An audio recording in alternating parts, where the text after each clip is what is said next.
Hello guys, कैसे हैं आप लोग। आशा करता हूँ आप लोग बहुत ही अच्छे होंगे। तो चलिए अब स्टार्ट करेंगे कार्बन यानी कि कार्बन तथा इसके यौगिक के चौथे पार्ट को। इससे पहले 3 पार्ट्स के वीडियो प्रोवाइड किए जा चुके हैं, बहुत ही शानदार तरीके से क्लासेस हो रही हैं और आज हम लोग चौथे पार्ट को कंटिन्यू करेंगे बहुत ही शानदार तरीके से। आज का हमारा जो टॉपिक है वो है एल्कीन और एल्काइन। बहुत ही इंपॉर्टेंट टॉपिक है और इस टॉपिक से क्वेश्चन बहुत सारे आते हैं। क्लास 10th की कोर्स ऑफ स्टडी के लिए बहुत इंपॉर्टेंट है। चलिए स्टार्ट करते हैं। और इससे पहले एक रिक्वेस्ट है, जिन लोगों ने चैनल को सब्सक्राइब नहीं किया सब्सक्राइब कर लीजिएगा और बेल आइकन को प्रेस कर कर इसे ऑन कर दीजिएगा और शेयर नहीं करना भूलिएगा। जितने सारे दोस्त जितने सारे फ्रेंड्स आपके हैं सारे लोगों से वीडियो को शेयर कीजिए ताकि ये इंपॉर्टेंट एजुकेशन, फ्री एजुकेशन सभी तक पहुंच सके। चलिए, तो हमारा पहला टॉपिक है एल्कीन।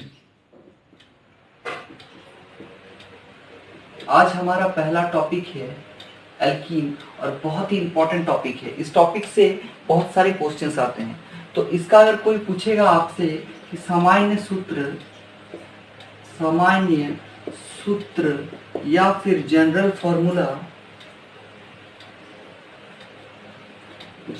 फॉर्मूला क्या होता है, तो आप कहिएगा CnH2n। ठीक है, मैंने आपको पहले भी वीडियो में बताया था कि एल्कीन कंपाउंड का जो जनरल फार्मूला होता है वो CnH2n होता है, जहां N का मान जो है वो 2 से शुरू होकर चलते जाता है। ठीक है, अगर हम N का मान 1 रखते हैं तो क्या ये पॉसिबल है?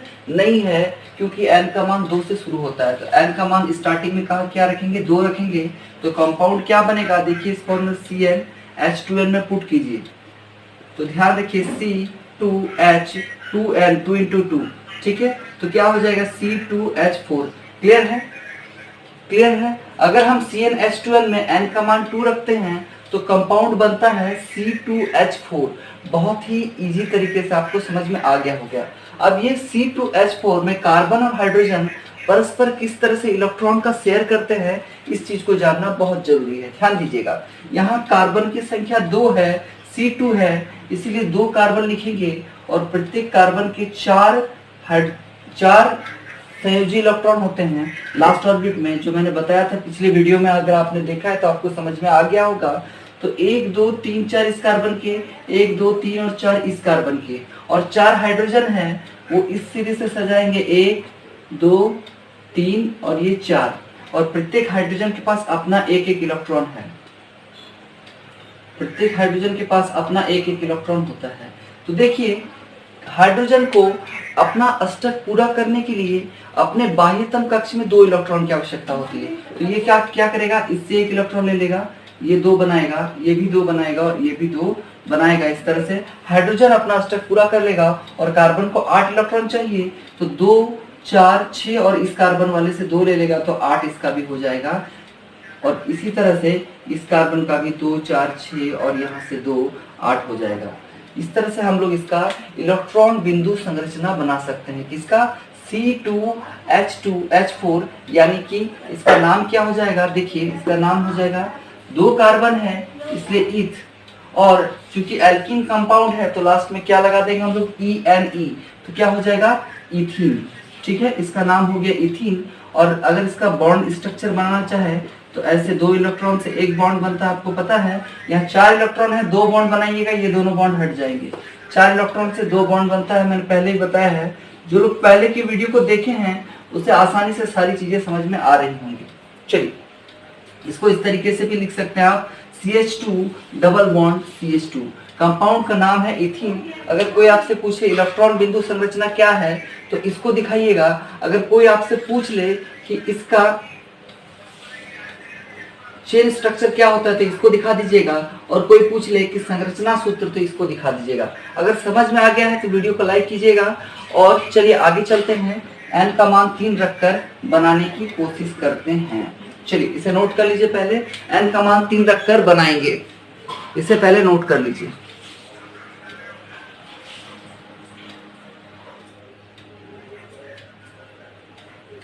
चलिए अब N का मान 3 रखकर बनाते हैं कि कंपाउंड क्या बनता है। चलिए N = 3, तो फॉर्मूला क्या है? CnH2n तो कैसे निकलेगा, C3H2 इंटू n का मान 3 रखें तो क्या बन गया, C3H, 3 और 2 को गुणा करते हैं तो 6। इसका नाम क्या हो जाएगा, कार्बन की संख्या 3 है इसीलिए इसका नाम हो जाएगा प्रो। और चूंकि एल्किन कंपाउंड से हम पढ़ रहे हैं तो लास्ट में क्या लगा देंगे, ENE, तो क्या बन गया, प्रोपीन बन गया। चलिए इसका स्ट्रक्चर कैसे बनेगा, 3 कार्बन है, पहले कार्बन के 4 इलेक्ट्रॉन को उसी तरह रखना है, क्योंकि दूसरे लास्ट 2 कार्बन में डबल बॉन्ड लाना है इसलिए 1 2 3 4 इलेक्ट्रॉन इस तरह सजाएंगे, इसमें भी 1 2 3 4 इलेक्ट्रॉन इस तरह सजाएंगे।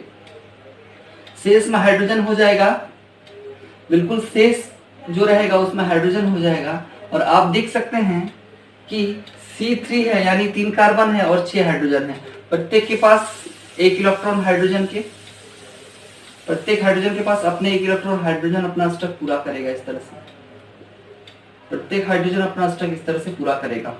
और ये कार्बन 2 4 6 और 8 ये हो गया, ये 2 4 6 और 8 ये हो गया, और इस कार्बन का 2 4 और ये 6 8 इस तरह से हो गया।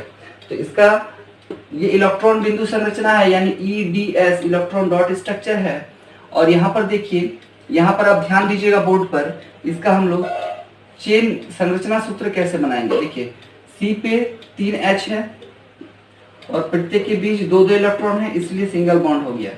यहाँ भी सिंगल बॉन्ड होगा, बीच में 2 इलेक्ट्रॉन है C, यहाँ पे डबल बॉन्ड हो जाएगा क्योंकि बीच में 4 इलेक्ट्रॉन है, 1 2 3 4, और बाकी में H उसी तरह से सजा देंगे, बाकी में H उसी तरह सजा देंगे। तो ये क्या बन गया, बिल्कुल ये जो स्ट्रक्चर है ये स्ट्रक्चर कहलाता है इलेक्ट्रॉन बिंदु संरचना, और ये हो गया इसका संरचना सूत्र, और ये हो गया इसका रासायनिक सूत्र।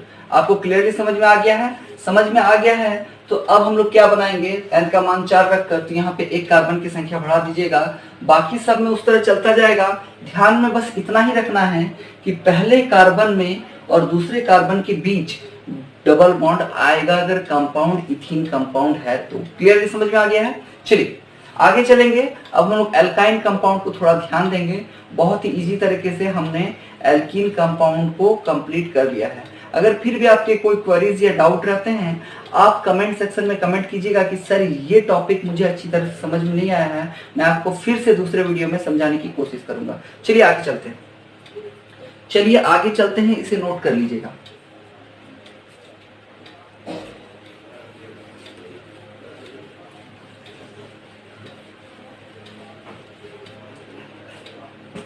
अब यहां ध्यान दीजिए, हम लोग पढ़ने वाले हैं एल्काइन के बारे में, हम लोग पढ़ने वाले एल्काइन के बारे में। और एल्काइन का जो जनरल फॉर्मूला होता है वो क्या होता है, CnH2n-2।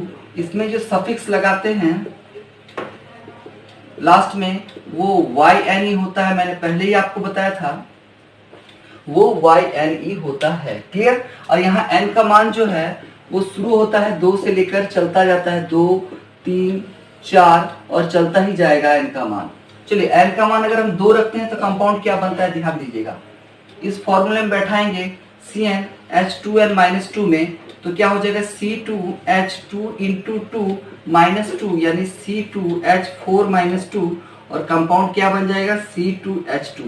क्लियरली समझ में आ गया। इस तरह से अगर एल्कीन कंपाउंड में n का मान 2 रखते हैं तो कंपाउंड जो आता है वो क्या होता है C2H2, और इसका नाम क्या हो जाएगा, कार्बन की संख्या 2 है इसे लिखेंगे ईथ, और लास्ट में YNE जोड़ देंगे क्योंकि इसका सफिक्स YNE होता है, तो क्या कंपाउंड हो गया इथाइन। चलिए इसका स्ट्रक्चर फॉर्मूला बनाने की कोशिश करते हैं, ध्यान दीजिएगा।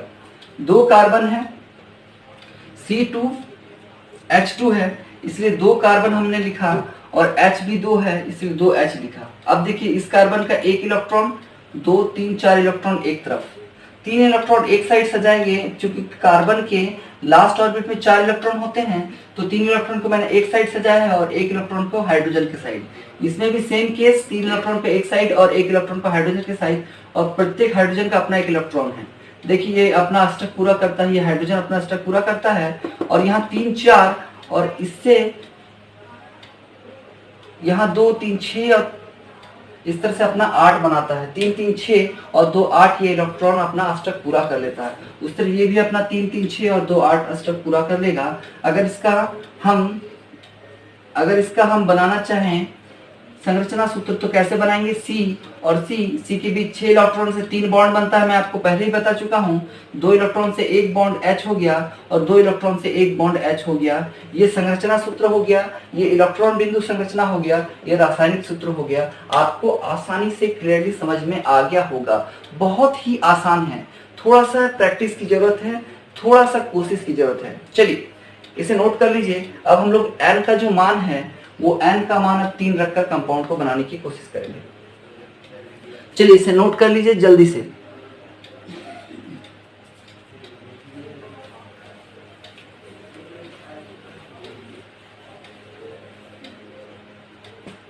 अगर हम n का मान 3 रखते हैं तो क्या बनता है, ध्यान दीजिएगा। CnH2n -2 मतलब C3H2 × 3 हो जाएगा 2n, 2 × 3 -2 यानी कि C3H 3 को 2 से गुना करते हैं 6 होता है और 6 में से 2 जाता है तो 4 होता है, C3H4 हो जाएगा।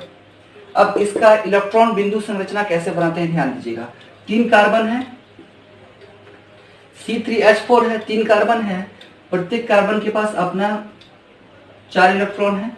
याद रखिए पहले को उसी तरह सजा देंगे और लास्ट 2 के बीच क्या होगा, इलेक्ट्रॉन इस तरह से सजेगा। बाकी सबके लिए भी यही रूल फॉलो होगा। चलिए ध्यान दीजिए, तो हाइड्रोजन की संख्या कितनी, 4 है, तो इधर से हम हाइड्रोजन सजाते हैं 1, इस कार्बन के पास 1 2 3 और ये 4। चलिए इस कार्बन पे हाइड्रोजन नहीं देखे, यहाँ हाइड्रोजन देंगे, इस तरह से 4 सजाते हैं। ठीक है, चलिए प्रत्येक हाइड्रोजन के पास अपना 1 इलेक्ट्रॉन है। अब देखिए हाइड्रोजन को चाहिए 2 इलेक्ट्रॉन, यहाँ से पूरा हुआ, इसका भी 2 इससे लेकर इसका भी 2 पूरा हो गया और इस हाइड्रोजन का भी 2 पूरा हो गया। अब कार्बन को 8 इलेक्ट्रॉन चाहिए, पहले वाले के लिए आपको ध्यान दीजिए 2 4 6 और 2 8 हो गया। मतलब ऐसे हम लोग घेर सकते हैं, मतलब इस तरह से हम लोग घेर सकते हैं। और इस वाले के लिए क्या करेंगे, बीच वाले के लिए देखिए यहाँ 3 3 6 और इससे 2 लेगा तो 8 हो जाएगा, यानी कि इसे इस तरह से घेर सकते हैं, इसे इस तरह से घेर सकते हैं। और लास्ट कार्बन को कैसे घेरेंगे, 3 3 6 और यहाँ पर 2 8 इस तरह से होगा। आपको समझ में क्लियरली आ रहा होगा कि किस तरह से घेरा जाएगा। बहुत ही आसान है, पिक्चर को देखिए और समझने की कोशिश कीजिए, पिक्चर को देखिए और समझने की कोशिश कीजिए।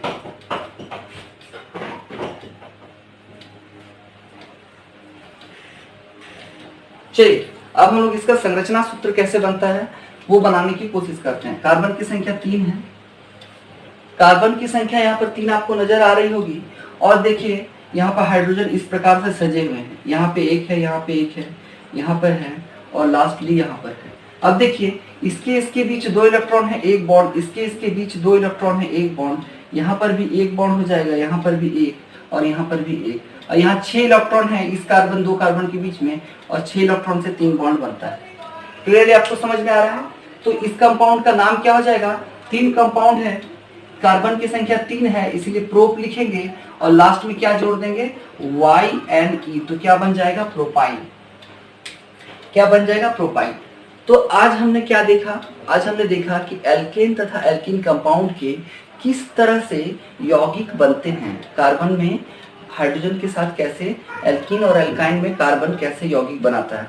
बहुत ही आसान टॉपिक था, बहुत ही शानदार टॉपिक था और हम लोग कार्बन की लगभग 70% ऑफ द सिलेबस को कंप्लीट कर चुके हैं। और कुछ इंपॉर्टेंट टॉपिक है जो आने वाले वीडियोस में आपको प्रोवाइड कर दी जाएंगे। और जो लोग आगे की वीडियो नहीं देखे हैं उन्हें समझने में दिक्कत होगी, वो पहले आगे की वीडियो को जाकर देख लें, उन्हें आसानी से समझ में आ जाएगा। तो वीडियो अच्छा लगा है तो चैनल को सब्सक्राइब कर लीजिएगा, वीडियो को लाइक कर दीजिएगा और चैनल को ज़्यादा से ज़्यादा शेयर कीजिए, ताकि जो लोग नीडी हैं, जो लोग इस लॉकडाउन पीरियड में प्रिपरेशन करना चाहते हैं घर से, उन तक ये इंपॉर्टेंट नॉलेज फ्री में पहुंच सके। मिलते हैं फिर नेक्स्ट वीडियो में, तब तक के लिए गुड बाय।